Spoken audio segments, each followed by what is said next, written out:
नमस्कार। यो गौतम बुद्धको जीवनीमा आधारित अडियो सिरिज सुनिरहनु भएका सम्पूर्ण कुलपुत्र र कुलपुत्रीहरूलाई म कल्याण मित्र डिबी गुरुङको हार्दिक नमस्कार।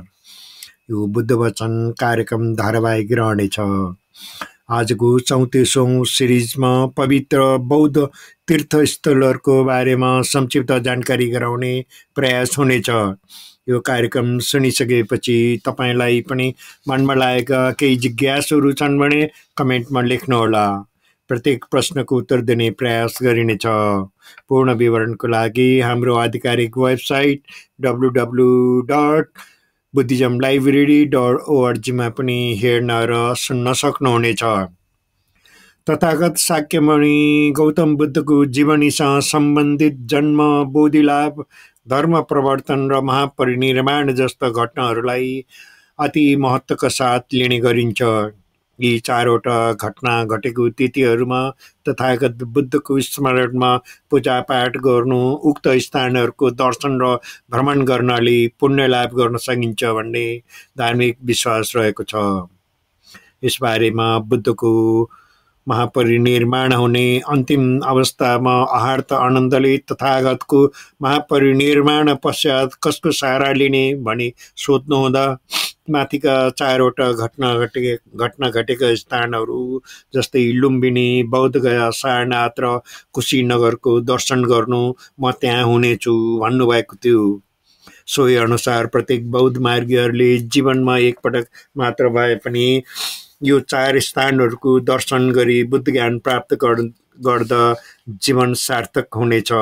साथै पवित्र चार धामको प्रत्यक्ष दर्शन गरेपछि वा बुद्ध वचन त्रिपिटकको ग्रन्थहरू वाचन गरेपछि वा कुनै पिटक छाप्नका लागि दान गर्नुहुने सहयोगी दाताहरू वा उपासक उपासिकाहरू, कल्याणकारी काम गर्नुहुने उपासक उपासिकाहरू, कुलपुत्र कुलपुत्रीहरू बुद्धचित र सुकृतिको हकदार हुनेछन्।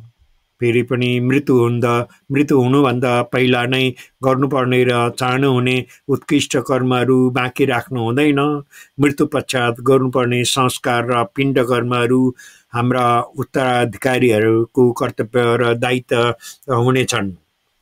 1. लुम्बिनी।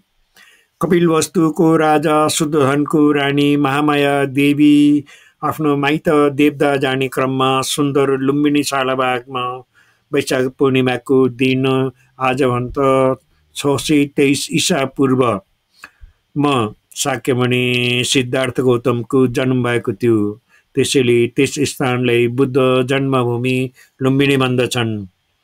यहाँ लुम्बिनी शाला बगैँचा, महामाया विहार, शाक्यमुनिको शिला, अशोक पेलर, पोखरी र विभिन्न देशका बौद्ध संस्कृति झल्किने गरी निर्माण गरिएका बौद्ध स्तूपहरू, गुम्बाहरू, विश्व शान्ति द्वीप, लुम्बिनी बौद्ध विश्वविद्यालय आदि रहेका छन्। 2. बुद्धगया।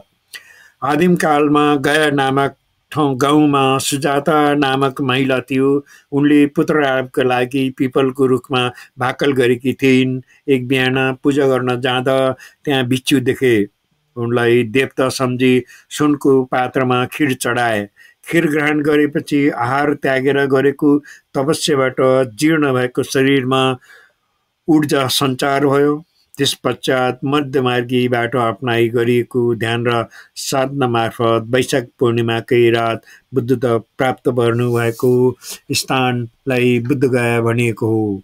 त्यहाँ महामाया देवी विहार, देशतिल्लो विहार, 80 फिट अग्लो बुद्धको मूर्ति, निरञ्जना नदी, डुङ्गेश्वरी पर्वत र सुजाता महल आदि रहेका छन्।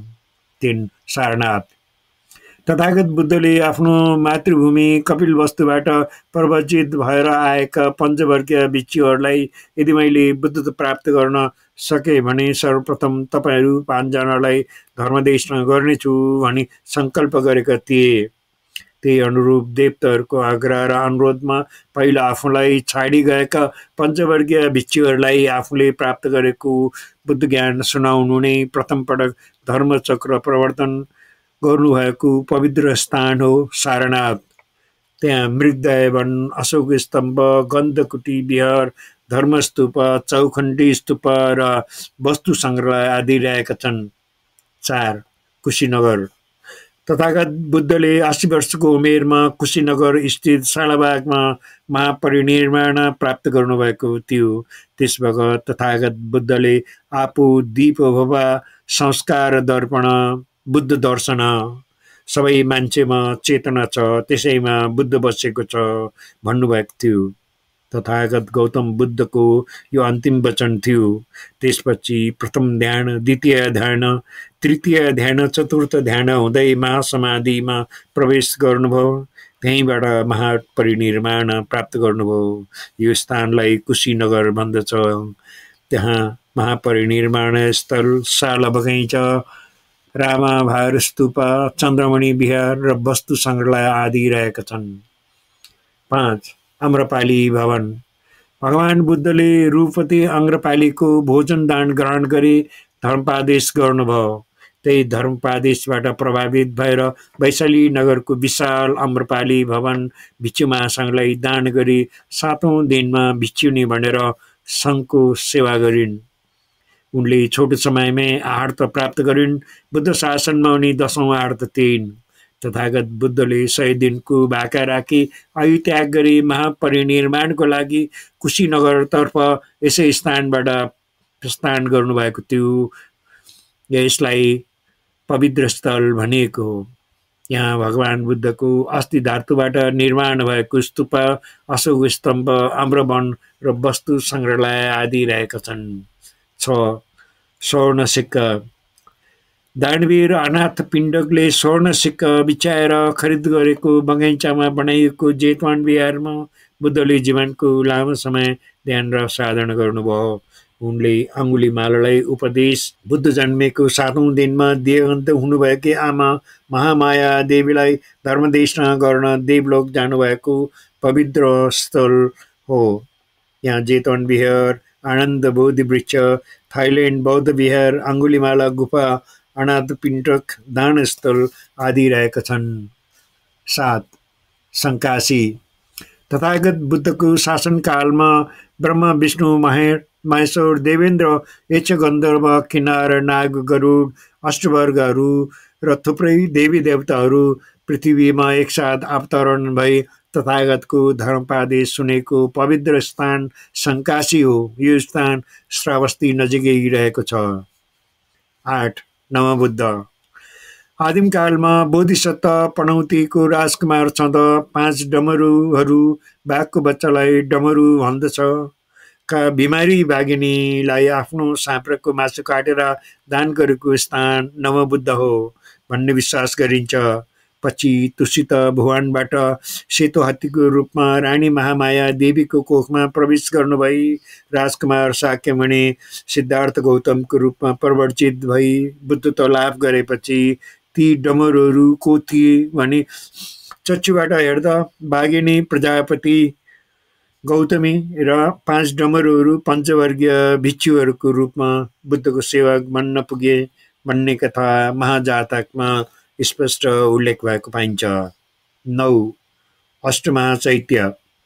तथागत बुद्धको महापरिनिर्वाण भएपछि उनको पार्थिव शरीरलाई अग्नि प्रज्वलित गरी बाँकी शेष रहनाएको धातुलाई अष्टभागमा बाँडी चैत्यहरू निर्माण गरेको हुँदा यिनै 8वटा चैत्यहरूलाई अष्टमहाचैत्य भनिएको हो।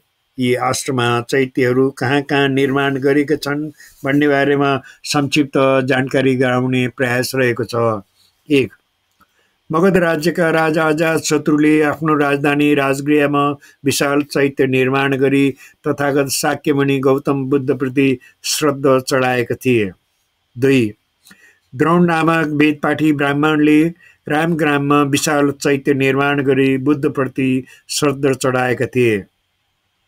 3. पावाको मल्लराजाले आफ्नो नगरमा विशाल चैत्य निर्माण गरी बुद्धप्रति श्रद्धा चढाएका थिए। 4. वैशालीका राजा प्रसेनजितले श्रावस्तीमा विशाल चैत्य निर्माण गरी बुद्धप्रति श्रद्धा चढाएका थिए। 5. कपिलवस्तुको शाक्यहरूले पनि लुम्बिनीमा विशाल चैत्य निर्माण गरी बुद्धप्रति श्रद्धा चढाएका थिए। 6.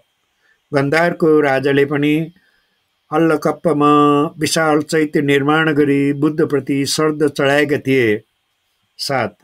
नागपुरको ब्रह्मदत्त नामक उपासकले विशाल चैत्य निर्माण गरी बुद्धप्रति श्रद्धा चढाएका थिए। 8. कलिङ्गका राजपरिवारका सदस्यहरूले पनि विशाल चैत्य निर्माण गरी बुद्धप्रति श्रद्धा चढाएका थिए।